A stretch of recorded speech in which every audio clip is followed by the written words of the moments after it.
Okay, I want to talk about something to me. Let me just quickly adjust this. Okay, so I want to talk about something. So a lot of people will be browsing the internet, right?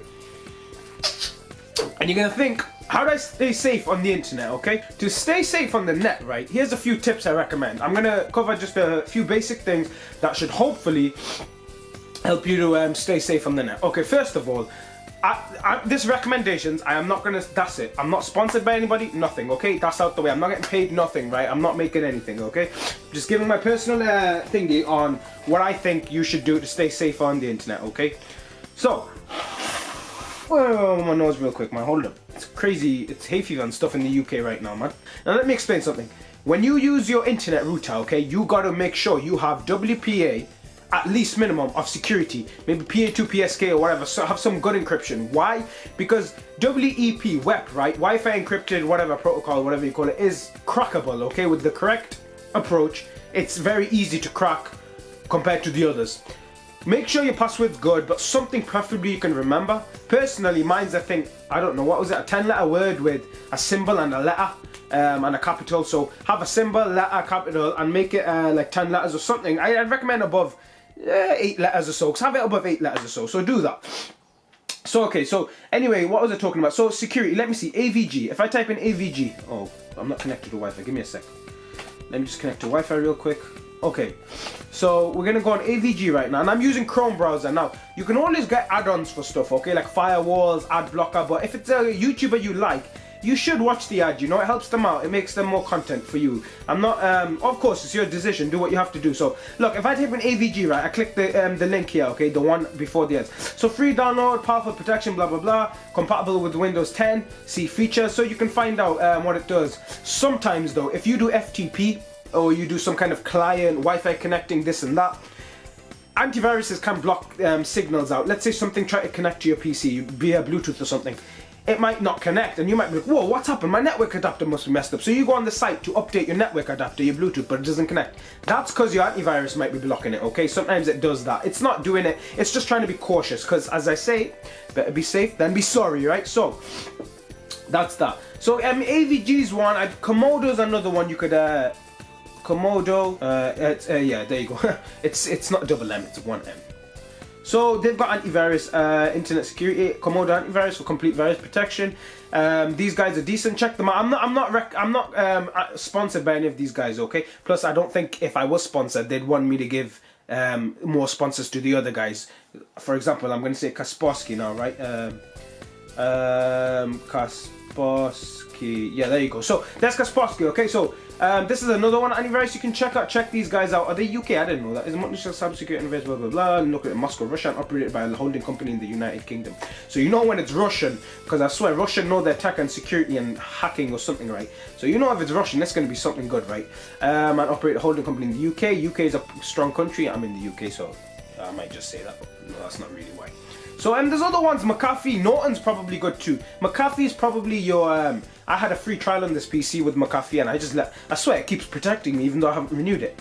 Don't tell them about that exploit. So there's that. You want to make sure. So that's just the antivirus thing. So check up on the antivirus, okay? I'm not condoning you get it in any free ways. Torrent, of course. Pay for it, get it. Yeah, it helps the company. Blah blah blah. Things move on, okay? So that's that. Another thing I recommend is obviously you can get some add-ons. Firefox, I used to use it in the past. I just feel like Chrome's more smooth now. Firefox used to have certain add-ons. I think back in the past when I was first on YouTube, 2006, 7, 8, whatever it was, right? Firefox had certain add-ons where you could download videos.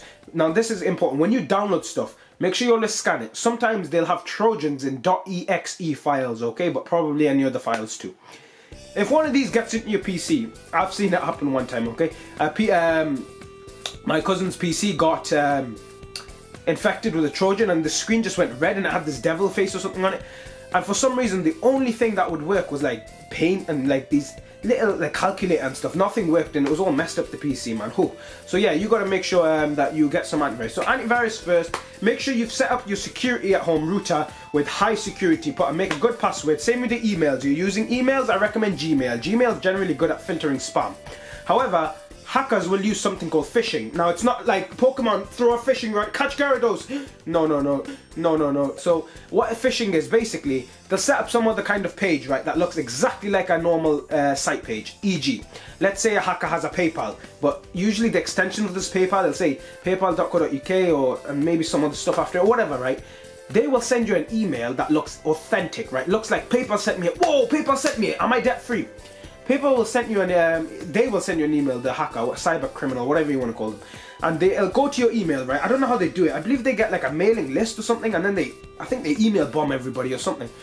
Gmail generally can filter it out, so they don't like people who are using Gmail. But sometimes I swear it still gets into your inbox. You'll click it. It'll look like PayPal normal, you'll sign in. What happens is after you've signed in with your login, because the site and the email looks authentic from PayPal, but it's not, they get your login details. Then they'll go on your real PayPal and log in. Now, this is crucial, right? If you've been thinking, make sure you contact ASAP. If you've had a transaction spent, charge back, call your bank up, charge back. However, something people don't realize is they use the same password, right? For their PayPal, for their email, for their YouTube, without even a bit of variation. Like if you just put a dot and an A and a B and a C, at least it has some kind of variation to it, right? So at least you remember it, but it's something variation. Generally you don't. So yeah, that's my quick advice on emails and stuff. So stay away from scamming emails and stuff, man. You can generally see it, right? These guys have scam. I can't really give you let me see. If I type in phishing email now, phishing fish email, and yes, it's not spelled with F, it's spelled with a PH. Don't ask me why. Images, let's go.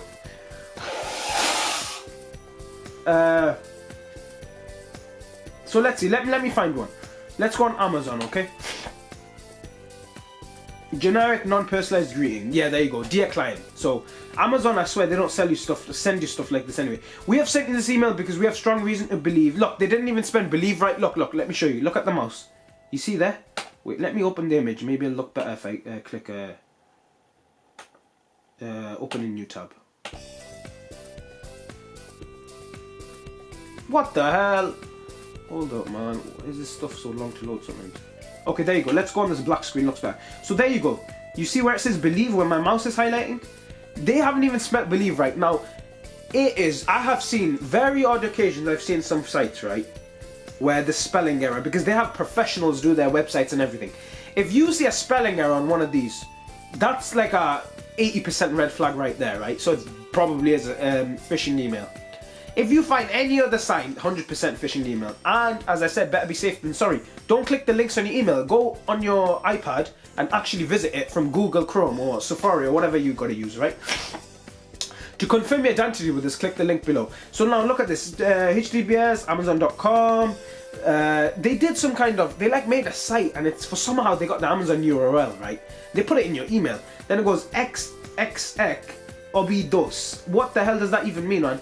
Look, hovering over the link reveals it to a non-Amazon site. Yeah, exactly, that's true.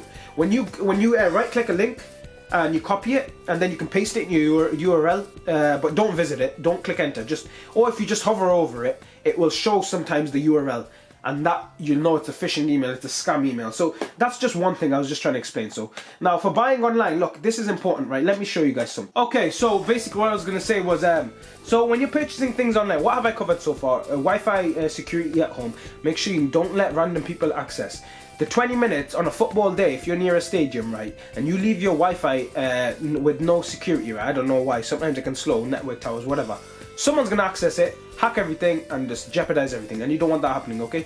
So let me just click off this. So, and I've also covered general security. Make sure you get a good password. You can use password generator. I've also covered, that's two things. Let me not put it the other way, just in case it gets censored. So it looks like a peace sign.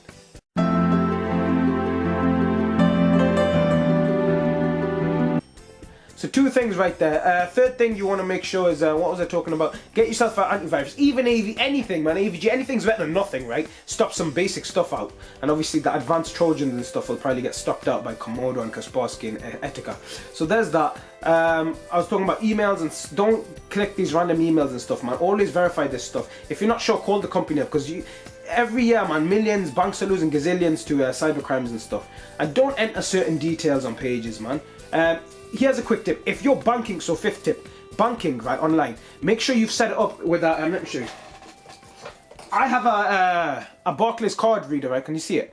Now this Barclays card reader, basically, I don't think you can make any withdrawals, transactions or anything on my online account without this. And you need my card in hand. Now that's pretty impossible to do unless I gave you my card. Cards have track 1, track 2, and I think it has track 3, I can't remember.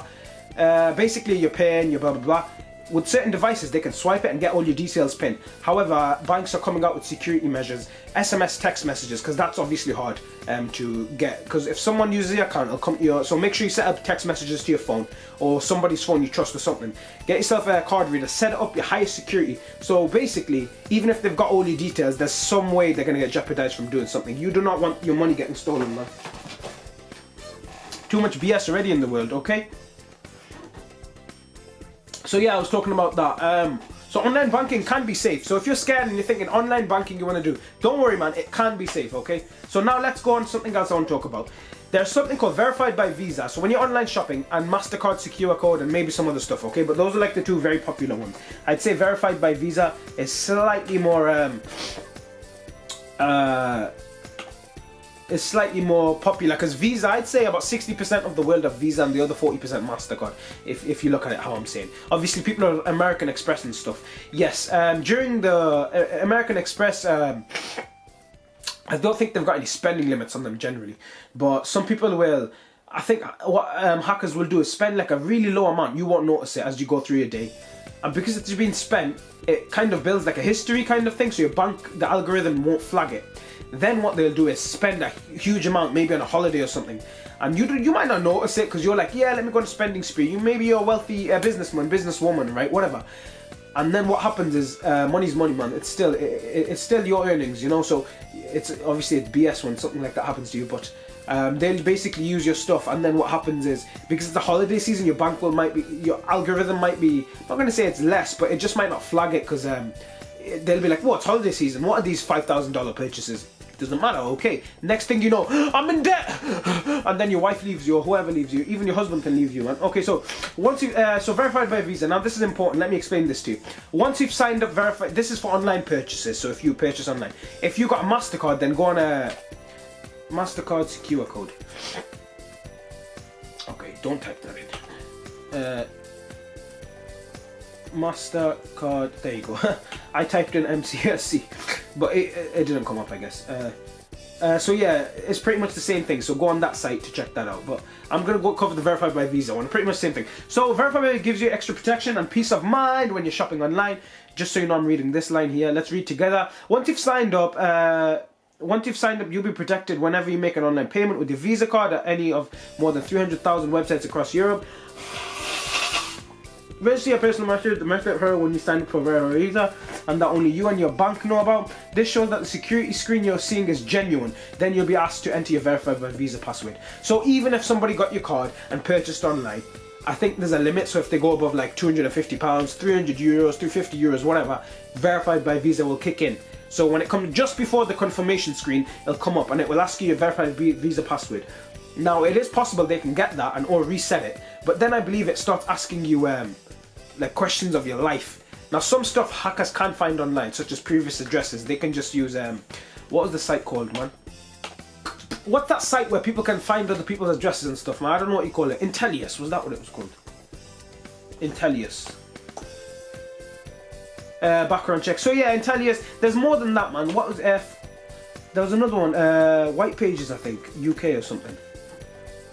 Find phone numbers, addresses. So there's that. So if you ever get asked, did you live at 1, 2, 3, suck my... First, you'll see a personal message, a message that only your bank Verified Visa and that only you and your bank know. So yeah, if it doesn't show your personal message, then it's a scam or something. Then you'll be asked to enter your Verified by Visa password. Depending on your bank, the Verified by Visa security screen will look similar to this. Password. Depending on your bank, the Verified by Visa security screen will look similar to this.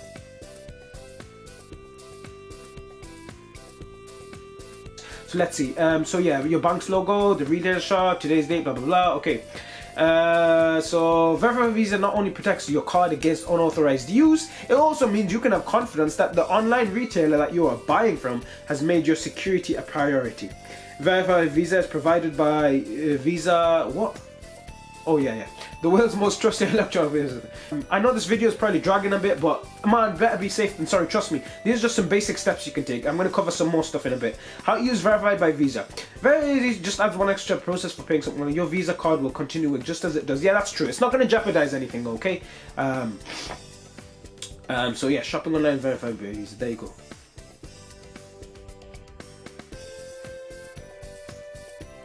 They can do something called SMS redirecting, right? Which is basically, they'll get basic info. They'll call, I don't think it works as well as it used to. They'll call up your mobile provider, right? They'll ask for some kind of code or something. And something happens, and then they'll give that code, and then what will happen is, every time your number should get a text message, it will redirect to one of their burner SIMs. You can just buy a SIM for a quid at a shop, or get it for free online of O2, and some companies, I swear, they just ship you SIMs for free. And then they'll get the message instead of you, and this way they'll get their codes and doing stuff behind without you knowing. I was just trying to show you, but yeah, Verified Visa is very important. I was just trying to show you. This is another important thing. So you might be on your laptop, right, and you're typing away. I'm gonna. What was that thing? I remember a few years back there was this girl on YouTube, right, and she was writing, as I get to the end of an epiphany, someone from over here, ling long, shing chong. So yeah, if you're at a public place and you're typing like Starbucks or McDonald's and you're connected to their Wi-Fi, right? You're already exposing yourself. Now, generally you'll probably be okay, but as I said, why not? If especially if you can afford it, or even get it for free, why not keep yourself safe? So, you want to get yourself something called a VPN, Virtual Private Network, basically. So let's see, your laptop is this, right? So that's your this index finger is your laptop, okay? Middle finger is the Wi-Fi you've connected to, right? Now, that can generally just be jeopardized, and that's it. They just trace back, jeopardize the Wi-Fi, they get all your details off the PC. I know I'm kind of making it sound scary, but it's not everybody can do this, but people with the correct knowledge, they know how to do this. Okay, so basically the VPN. So, you got your PC, you connect to your Wi-Fi, or you got a dongle. You can be safer if you use like a mobile dongle, probably. Prepaid SIM, mobile dongle, you can toss it whenever you want. So, get yourself, if you're using a public Wi-Fi, regardless of your Wi-Fi, you're using some kind of Wi-Fi, okay? Then you're going to connect to the VPN via the Wi-Fi. So, PC, Wi-Fi, VPN. Now, VPN is going to broadcast you in some other part of the world. Now, some restriction, some things the VPN can do. Let's say a video is only viewable in Germany on YouTube. You connect to a German IP on the VPN server, VPN software. Then you should be able to view that video. That's just one use of it. But it's also good because it doesn't show your current location. So if somebody was really trying to hack or something, you'd be safer or whatever. Yeah, that's basically this part of the VPN. I'm dragging on too much. I'm just editing the video now, and I noticed I'm talking too much about some irrelevant stuff. So that's the basic breakdown of the VPN. Okay, some that I could recommend. I'm not going to say if I use one or if I did say I was using one or whatever. But IPVanish, CyberGhost, and NordVPN. These are some decent ones. Some people like to double up VPN, buy 2 VPNs and go crazy, but that can slow your network speed down a lot. So it's being a bit, I'd say that's an overkill. So just create an email for yourself, a Gmail or whatever, sign up to these guys. Now make sure all your VPNs have, these are the tick boxes. No logs, very important. A wide range of servers, very important. Very less downtime, and good reviews from other people. And what, there was something else I can't remember as well. Yeah, I can't remember. There's something else. Oh yeah, and it lets you use it on a wide range of devices too. There might be a 6th point, but I can't remember. Because when you, preferably it has a phone app too. Now this is one of the VPNs I recommend. These guys pretty much have all those criterias.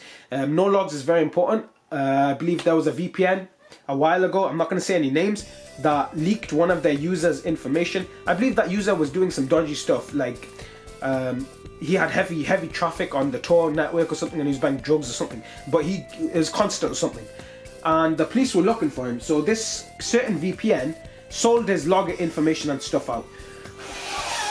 Now, I'm not saying who's right or wrong, but regardless of if you're paying for a service, right, and your money's gone into it, I don't know, man. I think they should have not leaked like that. So if you do your research, you'll know which VPN company it is. But of course, I would never trust that kind of company anyway. So next up is NordVPN. Now these guys, it doesn't matter which one of these two you choose. Okay, some people say Nord, some people say IP, some people say CyberGhost. Use what you want. Just make sure it ticks those boxes of, especially no. Oh crap, my IP was showing there for a second. So as you can actually see, it's showing my IP right there. Yeah, so obviously Nord, whatever. But my ISP, there's actually 3, so even if somebody was trying to hack me, it won't work because This is the 3 phone companies network from another place. It's not my home broadband, so it's not going to be a huge issue. I guess I'll still cover it in the vid. But yeah, there's that. So of course, now let's see the pricing on this. So this is my last part before I cut this video. I know it's a bit long, but yeah, it is what it is, man. I had to just tell you guys some of this.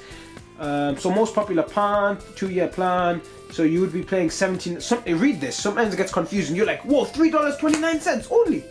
But then you read it, and then it says actually here. Let me highlight it. There, you see this area where my mouse is. $79 billed every 2 years. That means when you pay them first time straight away, it's not $3.29 every thingy. It's not like Amazon Prime. Actually, don't you pay that all in one go? Basically, they'll take $79 off you right now, which is what, like £64, £63, and like what, 70 euros or something. I don't know exactly in euros, but they'll take 79 off you. Then 2 years later, they'll take 79 off you. But however, you can equip it to multiple devices. Now, if you're just browsing YouTube generally and stuff, you don't need to VPN all this and do all this stuff, man, because there's no need. Or do they accept Bitcoin? Ah, interesting. They've added Bitcoin to their yeah. Now let me talk about on a quick last note, right? Bitcoin. Now Bitcoin, there's a site called Preev, sorry. Click this site, Preev, okay? PRWV. EV evolves into Glaceon or Umbreon or whoever. Okay, so you can check what a Bitcoin's worth right now. It's roughly about 5 grand, okay? And that's 1 Bitcoin. Man, I remember it was like £168. I wish I put all my savings in it back then. So there's that, right? If you want to donate me some Bitcoin, hit me up though. I wouldn't mind, man. It'll help me out. So you can check using Preev what Bitcoin's price is. Now you think, why are you talking about cryptocurrency? Now we're going to talk about cryptocurrencies. Companies are starting to accept this more and more, okay? Now I'm not saying if cryptocurrency should be allowed, legal or whatever. It is legal obviously, but I'm not saying this and that. All I'm saying is this is kind of untraceable. Now let me tell you, localbitcoins.com is a site where you can buy bitcoins, okay? Local bitcoins, and they're pretty safe, okay? Look for a reputable seller, check their recent feedback, very important, and try to see if it's not botted feedback. Some people probably do that. The feedback just looks the same. A+, great service, A+, great service, A+, great service, A+, great service, A+, great service. I like the part where he said A+, great service. So it'll just keep, feedback like that is weird. I want to go with people like that.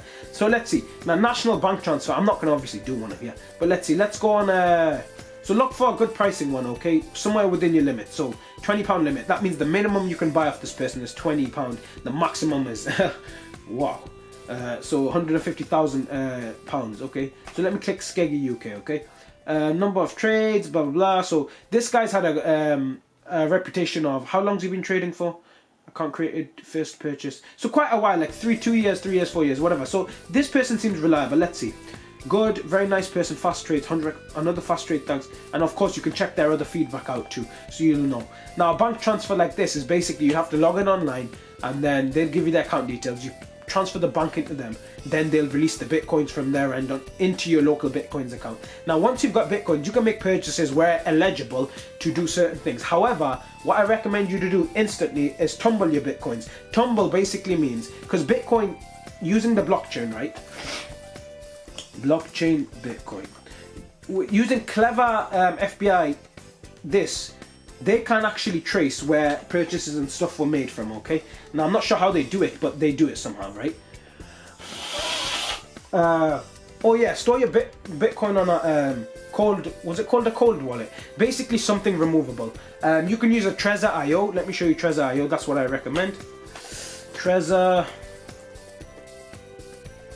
yeah. So Trezor, there's some other ones, but this is the one I really recommend. These guys can also store Ethereum, whatever you want to call it, and some other stuff. So Trezor's a good one. It's a one-time purchase. You basically put your bitcoins on there. They've got a Google Chrome extension to use the app with. So once you've got your Trezor, you can store your coins on there, then remove it, and then basically nobody can access your coins. Can Trezor access your coins? I don't think they can, because they still need your seed or key or something. Do a little research on that, you'll understand. But using clever stuff, they can find out where transactions were made from. So let's see. If I was to click, wait, block hands transaction, etc. Kill CJ please when they cry crashing. Who's been watching anime on my laptop? Okay, I have watched that a long time ago, but it's not what you're thinking, okay? there is a few other people who sometimes I allow them to use my laptop. Okay, man, I don't know where the blockchain thing is, but sometimes when you check the blockchain, it shows you transactions and stuff, man. But anyway, do your research on Bitcoin. Now, the thing with Bitcoin is, it's going up and down in price. As you can see, as I've been talking, it's already gone down by 50 quid in price. So, Bitcoin, if you were to purchase a Bitcoin, right, and spend it, let's say a bit of it, right, is 0.1 of a Bitcoin is what? I'm going to guess and say about £400. Well, I might be wrong, let's see. Yeah, £500, okay? So, if you buy in that, then you want a refund. I think it's harder for companies to refund you in Bitcoin. That's why some people don't want to accept it. So, but then you might get less value. Let's say it dropped, you'll get back that amount. You won't be getting your 400 or 500 back. You might be getting 300, 200, 100, 50 pence back. However, when you buy Bitcoin, this is crucial. I recommend anyway. Get your Trezor, whatever, blah, blah, blah. Tumble your coins. Now, did I say that earlier? Tumble basically means, let's say me, you, him, your girlfriend, and your ex's girlfriend's mother, everybody got their Bitcoins together, they tumble them, they all mix them together, right? And then everybody gets their same amount pretty much back. And then what happens is, now the coins are all mixed. So even if you made a transaction, there's too many places it could have come from. And obviously, if somebody was on your trail, they're not going to check for it. Anyway, I hope you enjoyed some of this vid. I know it's a long, man. The vid's like almost 26 minutes. It's just over or whatever below it. Hope you enjoyed some of it. I'm gonna this is the last thing I'm saying now, that's it. If you're just a really casual user, man, and you're just, you go on the internet, go on a few Word documents, you use PDF, blah, blah, blah. You don't need to do all this. However, I always recommend, doesn't matter casual user or not, get yourself an antivirus, anything. Kaspersky, Komodo, AVG, Norton, anything, McAfee, anything. Get yourself some kind of security on your PC. Don't go without it, okay? Now, how you obtain that security, you get it, okay? Just make sure you get some kind of security or something, okay? And yeah, that's it. And I know it was a long, man. If you came up to this point, I appreciate it.